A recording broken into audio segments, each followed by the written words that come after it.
गर्भ 60 वर्ष की उर्मिला शहर के बाहरी हिस्से में अपने छोटे से घर में अकेली रहा करती थी। एक रात शहर में बहुत जोर का तूफान आया। जोर जोर से हवाएं और आंधी तूफान के साथ तेज बारिश होने लगी। उन आवाजों को सुनकर कोई भी घबरा जाता, लेकिन उर्मिला घर के सारे खिड़की दरवाजे बंद कर गहरी नींद में सो रही थी। रात के लगभग 12 बजे होंगे कि किसी ने उर्मिला के घर का दरवाजा खटखटाया। दरवाजे के खटखटाने की आवाज सुनकर उर्मिला की नींद खुलती है। आखिर इतनी रात को कौन आया होगा?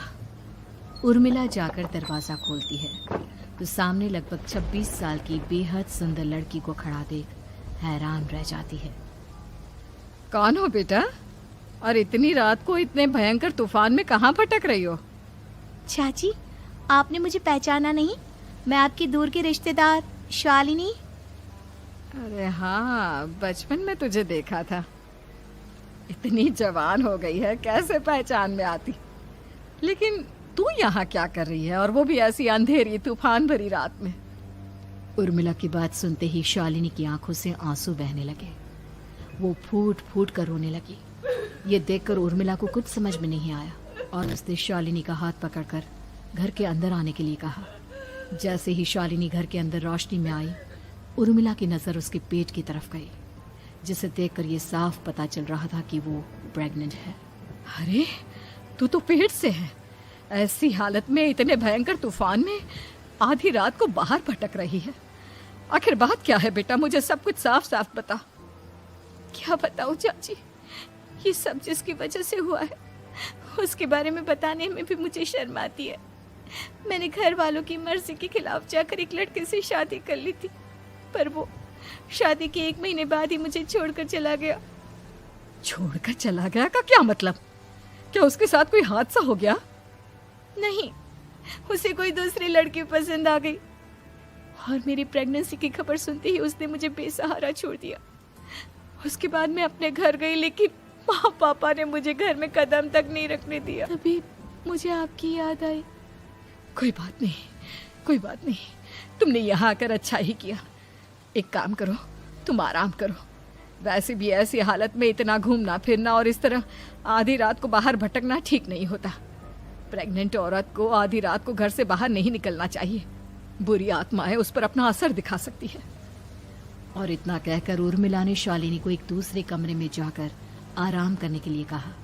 लेकिन जैसे ही शालिनी अपने कमरे में जाने लगी, अचानक से उर्मिला ने उसे रोक लिया। एक बात बताओ बेटा, तुम्हारा कौन सा महीना चल रहा है? पेट देखकर तो लगता है कि लगभग 6 महीने पूरे हो गए होंगे। उर्मिला की बात सुनकर शालिनी के होठों पर मुस्कुराहट आ गई। चाची जी, अभी सिर्फ 1 ही महीना हुआ है। शालिनी की बात सुन उर्मिला दंग रह गई। उसे समझ में नहीं आ रहा था कि प्रेगनेंसी के पहले ही महीने में शालिनी की हालत ऐसी क्यों थी। लेकिन फिर उसने बात को नजरअंदाज कर शालिनी को आराम करने के लिए कहा और खुद भी कमरे में जाकर सो गई। अभी कुछ ही घंटे बीते थे कि अचानक से एक बच्चे के बड़े ही अजीबोगरीब बेढंगे तरीके से रोने की आवाजें उर्मिला के घर में गूंजने लगी। उन आवाजों को सुनकर उर्मिला की नींद फिर से खुलती है। ये अचानक बच्चे के रोने की आवाज कहां से आने लगी? उसने उठकर चारों तरफ देखा, पर वहां उसे कोई नजर नहीं आया। उर्मिला घबराते हुए शालिनी के कमरे में गई तो वहां उसे कमरे की दीवार पर एक बेहद खौफनाक साया नजर आया, जिसे देखकर उर्मिला बुरी तरह से घबरा गई। आखिर ये सब क्या हो रहा है? शालिनी, शालिनी उठो! उसने जोर जोर से आवाज देकर शालिनी को जगाने की कोशिश की, लेकिन ऐसा लग रहा था जैसे उसकी आवाज शालिनी तक पहुंच ही नहीं रही थी। कमरे की दीवार पर एक बहुत बड़ा और बेहद डरावने दिखने वाले इंसान का साया और एक बच्चे के अजीबोगरीब ढंग से रोने और चीखने की आवाजें अब उर्मिला को ज्यादा डराने लगी थी। उर्मिला को शालिनी की चिंता सताने लगी और उसने पूरी ताकत के साथ चीख कर शालिनी को आवाज लगाई, शालिनी! तभी अचानक सब कुछ एकदम पहले जैसा हो जाता है और उर्मिला की आवाज सुनकर शालिनी की नींद खुलती है। क्या हुआ चाची? आप इतनी तेज क्यों चिल्ला रही हैं? अब ठीक तो है ना? अभी अभी मैंने तुम्हारे कमरे में कुछ अजीब सा देखा। तुम ठीक हो ना शालिनी? मुझे यहाँ एक बच्चे के रोने की आवाज़ें आ रही थी। लगता है आपको मेरी कुछ ज़्यादा ही चिंता हो गई है। आपने मेरी प्रेगनेंसी के बारे में कुछ ज़्यादा ही सोच लिया होगा। मैं एकदम ठीक हूँ, आप आराम से सो जाइए। इतना कहकर शालिनी ने उर्मिला को फिर से अपने कमरे में जाने के लिए कहा और खुद भी जाकर सो गई। पर अब उर्मिला की आंखों से नींद गायब हो चुकी थी। अगली सुबह जब शालिनी उठी तो वो सीधा उर्मिला के पास आई। गुड मॉर्निंग चाची। तभी अचानक उर्मिला की नजर शालिनी के पेट पर पड़ती है, जिस पर नीले रंग से एक अजीब सी आकृति नजर आ रही थी। शालिनी, ये तुम्हारे पेट को क्या हुआ? मैंने इतनी औरतों को देखा है, ऐसा तो किसी के साथ नहीं होता। शालिनी ने जैसे ही अपने पेट की तरफ देखा तो उसे वहां कुछ भी नजर नहीं आया। चाची कुछ भी तो नहीं है, सब कुछ एकदम नॉर्मल है। आपको क्या अजीब लग रहा है? इससे पहले कि उर्मिला उसके सवाल का कोई जवाब देती, अचानक से शालिनी के पेट में जोर जोर से दर्द होने लगा। वो बुरी तरह दर्द से तड़पने लगी। चाची, चाची। ये सब देखकर उर्मिला बहुत घबरा गई। उसने धीरे धीरे शालिनी के पेट को सहलाना शुरू किया, लेकिन शालिनी का दर्द कम नहीं हुआ। उर्मिला जाकर रसोई से पानी का गिलास लेकर आई और शालिनी को पानी पिलाने की कोशिश करने लगी। ले बेटा, पानी पी ले, तुझे आराम मिलेगा। ले ले। नहीं चाची, मुझे बहुत तेज दर्द हो रहा है। अरे थोड़ा पी ले बेटा। जैसे ही उर्मिला ने शालिनी को पानी पिलाया, उसने देखा कि गिलास में बचा पानी का रंग नीला पड़ गया और शालिनी की आंखें अजीब हो गई। उसके पेट पर बच्चे का एक डरावना चेहरा नजर आने लगा। ये सब देखकर उर्मिला की डर से हालत खराब होने लगी, पर तभी शालिनी का दर्द ठीक हो गया। बेटी, अभी तुम्हारा दर्द ठीक है तो ऐसा करो, तुम थोड़ी देर आराम कर लो। शालिनी को आराम करने के लिए कहकर उर्मिला तेज कदमों से चलकर घर से बाहर निकल जाती है और पास ही रहने वाली एक औरत कालिंदी के पास पहुंचती है। अरे उर्मिला बहन, बड़े दिनों बाद दिखाई दी, क्या हुआ? बहुत घबराई हुई सी लग रही हो, सब ठीक तो है ना? क्या बताओ कालिंदी बहन, मेरी एक दूर की रिश्तेदार आई हुई है। वो पेट से है और उसके साथ ना अजीब अजीब चीजें हो रही है। अब उर्मिला सारी बात कालिंदी को बताती है, जिसे सुनने के बाद काले जादू और तंत्र विद्या की माहिर कालिंदी एक ताबीज बनाकर उसे देती है। बहन, मुझे शालिनी पर किसी बुरी आत्मा का साया लगता है। ये ताबीज ले जाओ, आज रात को 12 बजे उसे पहना देना, फिर सब ठीक हो जाएगा। उर्मिला ताबीज लेकर घर वापस आती है और अब आधी रात के होने का इंतजार करने लगती है। जैसे ही आधी रात होती है, वो नींद में सोई शालिनी को ताबीज पहना शांति से अपने कमरे में आकर अपने पलंग पर लेट जाती है। अब सब ठीक हो जाएगा, ये सोचकर उर्मिला शांति की एक सांस ही लेती है कि तभी अचानक उसकी आंखों के सामने कुछ ऐसा आता है जिसे देखकर उर्मिला डर से चीखने लगती है। तुम कौन हो? कौन हो तुम? जाओ यहाँ से, जाओ जाओ यहाँ से।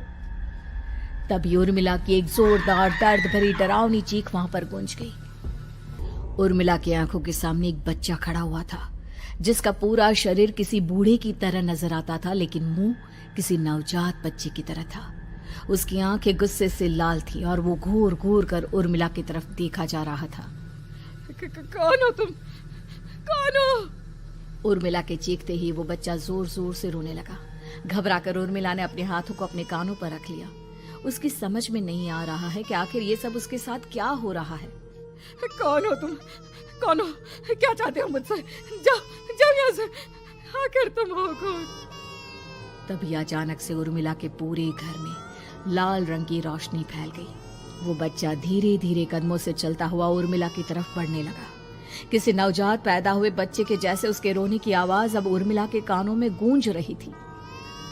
लेकिन कुछ ही सेकंड में वो चुप हो गया और उसने बेहद खतरनाक आवाज में उर्मिला के सवाल का जवाब दिया। मैं वो हूँ जो अब तक पैदा नहीं हुआ, लेकिन जब मैं पैदा हो जाऊंगा तो वो होगा जो अब तक कभी नहीं हुआ।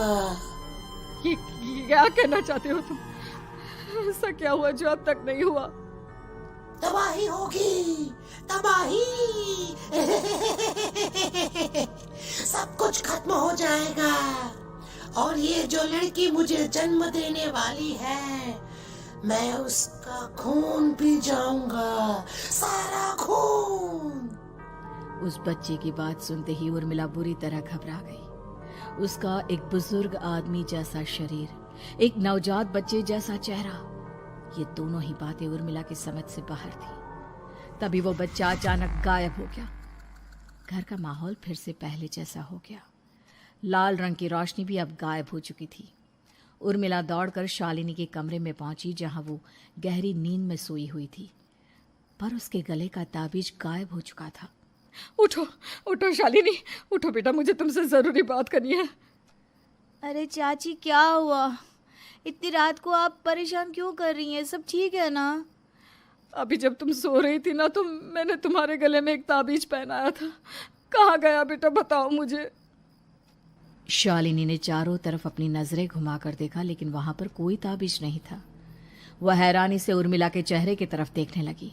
उसे समझ में नहीं आ रहा था कि आखिर उर्मिला किस ताबीज के बारे में बात कर रही थी। नहीं चाची, यहाँ कोई ताबीज नहीं है। लगता है आपने कोई बुरा सपना देखा है। मैंने कोई बुरा सपना नहीं देखा। खैर छोड़ो, तुम अब सो जाओ, कल सुबह बात करते हैं।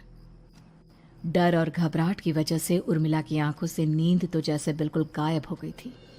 अगली सुबह उर्मिला बिना कोई देर किए गांव के बाहर एक छोटी सी झोपड़ी में रहने वाले बूढ़े पंडित के पास पहुंची। पंडित जी, मेरी मदद कीजिए। अरे आओ आओ उर्मिला, क्या हुआ? सब ठीक तो है ना? क्या बताओ पंडित जी, बहुत बड़ी मुसीबत है। मेरी दूर की एक रिश्तेदार लड़की पेट से है और उसके साथ बहुत डरावनी चीजें हो रही है। कल रात को तो एक अजीब सा दिखने वाला बच्चा मेरी आंखों के सामने आकर खड़ा हो गया था। ये तुम क्या कह रही हो? मुझे साफ साफ बताओ कि आखिर तुमने क्या देखा? उर्मिला ने अपने साथ हुई बीती रात की पूरी घटना पंडित जी को बताई, जिसे सुन पंडित जी के माथे पर चिंता की लकीरें उभर आई। अनर्थ होने वाला है, अनर्थ। बरसों पहले भी उस हैवान ने एक लड़की के पेट से जन्म लिया था और उसके बाद उस शहर को पूरी तरह से तबाह कर दिया। कैसी विपदा पंडित जी, कैसी बात कर रहे हैं आप? बताइए मुझे, और इसका उपाय क्या है? इसका उपाय तो है, लेकिन बहुत कठिन है। हो सकता है कि उस उपाय को करने के दौरान तुम्हारी जान भी चली जाए। मुझे मेरी जान की कोई परवाह नहीं, पर आप जिस तबाही के बारे में बात कर रहे हैं, बस वो नहीं होनी चाहिए। लाखों लोगों की जान बचाने के लिए मैं कुछ भी करूंगी। तो ठीक है, मेरी बात ध्यान से सुनो। बरसों पहले एक भयानक तांत्रिक ने अपनी तंत्र क्रिया के जरिए एक मासूम लड़की के साथ रिश्ता बनाकर उसके पेट से जन्म लिया था। इस तरह से वो अपने जैसे लोगों की संख्या इस दुनिया में बढ़ाना चाहता था। आपके कहने का मतलब है कि शालिनी के पेट से भी उस शैतान को जन्म लेना है, इसलिए उसने उसके साथ ये सब किया है। ठीक पहचाना तुमने। अब मैं तुम्हें एक ऐसा सिंदूर दूंगा जिसे तुम्हें ले जाकर उस लड़की के पेट पर लगाना होगा। क्या ऐसा करने से सब कुछ ठीक हो जाएगा? नहीं उर्मिला, ये सब इतना आसान नहीं। उस लड़की के पेट पर सिंदूर लगाने के बाद तुम्हें उसका पेट काटकर उस हैवान को बाहर निकालना होगा। नहीं पंडित जी, मैं ये सब नहीं कर सकती। मैं भला एक जिंदा लड़की के पेट को अपने हाथों से कैसे काट सकती हूँ? अगर तुमने ऐसा नहीं किया तो कुछ ही दिनों में वो हैवान उस लड़की के शरीर से जन्म लेगा और उसके शरीर के सारे खून को पीकर अपनी ताकत को बढ़ाएगा। उसके बाद वो धीरे धीरे इस पूरे शहर को तबाह कर देगा। यहाँ पर कोई जिंदा नहीं बचेगा। लेकिन अगर मैं उसके पेट को काट दूंगी तो क्या वो जिंदा बच पाएगी? अगर शालिनी को कुछ हो गया तो, अगर उसकी मृत्यु हो गई तो? ऐसा कुछ नहीं होगा उर्मिला, तुम्हें अपने मन को पक्का करके ये काम करना ही होगा। सिंदूर लेने के बाद उर्मिला झोपड़ी से बाहर निकलने ही वाली थी कि तभी पंडित जी ने उसे पीछे से आवाज देकर रोका। उर्मिला, उस लड़की का पेट काटकर हैवान को बाहर निकालना ही काफी नहीं होगा। तुम्हें ध्यान रखना होगा कि ये सब करते हुए उस बच्चे का जो आधा बूढ़े का शरीर है उस पर सिंदूर की एक बूंद भी ना लगने पाए, क्योंकि अगर ऐसा हुआ तो वो तुम्हें और बाकी सबको कच्चा खा जाएगा। पंडित जी की बात सुन उर्मिला की आंखें फटी रह गई और उसके शरीर में डर की लहर दौड़ गई। फिर भी उसने हिम्मत की। ठीक है पंडित जी, मैं पूरी कोशिश करूंगी कि मैं उस हैवान को वहीं के वहीं खत्म कर पाऊं। इसके बाद उर्मिला तेज कदमों के साथ घर वापस आती है। दिन बीतता है, रात का अंधेरा छाने लगता है। शालिनी खाना खाकर सोने चली जाती है और उर्मिला लगातार उसके गहरी नींद में सो जाने का इंतजार करने लगती है, जिसके बाद उर्मिला दबे कदमों से शालिनी के कमरे में पहुंच गई। मुझे ये करना ही होगा। अब उर्मिला ने धीरे धीरे शालिनी के पेट पर पंडित जी का दिया सिंदूर लगाना शुरू किया। उर्मिला के हाथ बुरी तरह से कांप रहे थे। उसके एक हाथ में चाकू था जिससे वो पेट काटने वाली थी।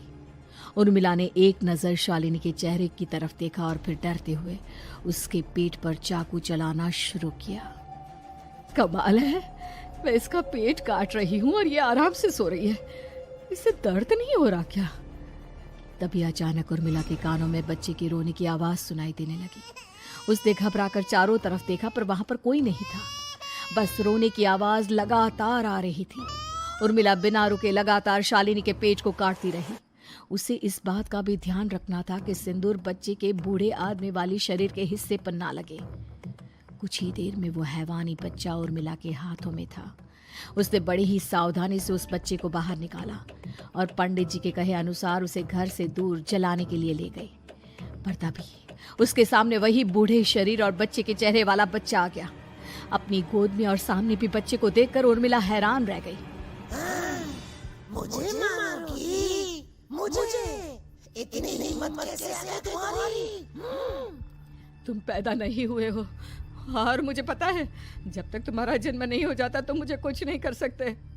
इतना बोलते ही उर्मिला तुरंत उस बच्चे को घास के ढेर पर फेंक कर उसमें आग लगा देती है, जिसके तुरंत बाद वो बूढ़े आदमी के शरीर और बच्चे के चेहरे वाला अजीब तांत्रिक का भूत भी वहां से गायब हो जाता है। कुछ देर बाद उर्मिला घर पहुंचती है तो वो ये देखकर हैरान रह जाती है कि शालिनी का पेट अपने आप जुड़ चुका था।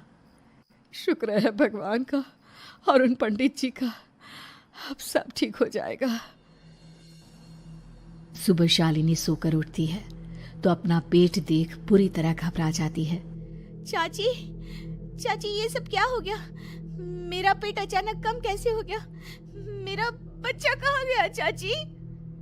बेटी, वो बच्चा नहीं, एक खतरनाक तांत्रिक था जो तुम्हारी कोख से जन्म लेकर सबको मार देना चाहता था। वो पैदा होते ही तुम्हारी जान भी ले लेता, इसलिए मैंने पंडित जी के बताए उपाय से उसका खात्मा कर दिया है। अब सब ठीक है। शालिनी को उर्मिला की बात समझ में नहीं आती, जिसके बाद शालिनी को पूरी बात उर्मिला आराम से समझाती है। अब वो दोनों ही भगवान का शुक्र अदा करती हैं और एक साथ रहने लगती हैं।